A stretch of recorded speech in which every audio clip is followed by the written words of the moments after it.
નમસ્કાર, જય હિન્દ, જય ભારત. ગુજરાત 20 ન્યૂઝમાં આપ સૌનું સ્વાગત છે. આજરોજ દાહોદ ખાતે એપીએમસી હોલ રાષ્ટ્રીય સેવક સંઘ દ્વારા નારદ જયંતીનું ઉજવણી કરવામાં આવી. આજના દેવર્ષિ નારદ મુનિના જન્મ જયંતિ ઉત્સવ નિમિત્તે અહીંયા ઉપસ્થિત સર્વે સન્માન્ય પત્રકાર મિત્રો, આપ સૌનું હાર્દિક સ્વાગત છે. અહીંયા આપ સૌને આ કાર્યક્રમને માન આપીને આવ્યા છો એના માટે અભિનંદન. નારદ જયંતિ ઉજવવા માટેનો સંઘ તરફથી મૂળ હેતુ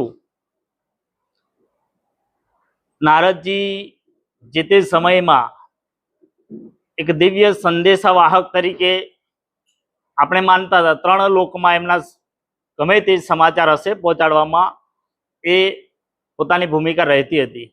એ જ પ્રકારે વર્તમાન સમયમાં પણ ભારતના 4 સ્તંભ, એક ન્યાયપાલિકા, વિધાયિકા, કાર્યપાલિકા અને આપણું સમાચાર માધ્યમ એટલે પ્રિન્ટ મીડિયાથી માંડીને એની અંદર લેખક હોય છે, પત્રિકા હોય છે અને ઓડિયો વિડીયોથી પણ આપણે સમાચારમાં પ્રસારિત કરતા હોઈએ છીએ.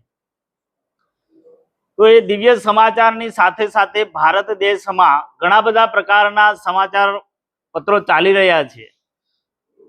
તો સંઘની અપેક્ષા, સંઘ એ પ્રકારની પત્રકારો સાથે એક સંવાદ સ્વરૂપે, મિત્રના સ્વરૂપે મળીને સંઘ શું કામ કરી રહ્યો છે એની વાત કરવા માટે અહીંયા આપણે રહીએ છીએ. તો રાષ્ટ્રહિતના સમાચાર, કોઈ પણ સમાચાર છે એને બ્રેકિંગ ન્યૂઝ બનાવીએ છીએ, સાથે સાથે એ રાષ્ટ્ર માટે કેટલો ઉપયોગી છે.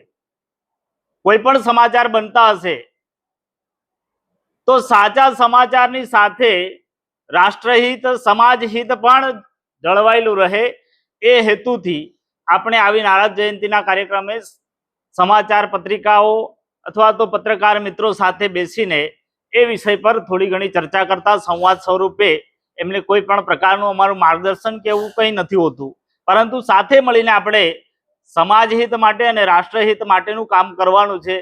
તો આપણે સાથે મળીને કામ કરીએ એવી અપેક્ષા છે.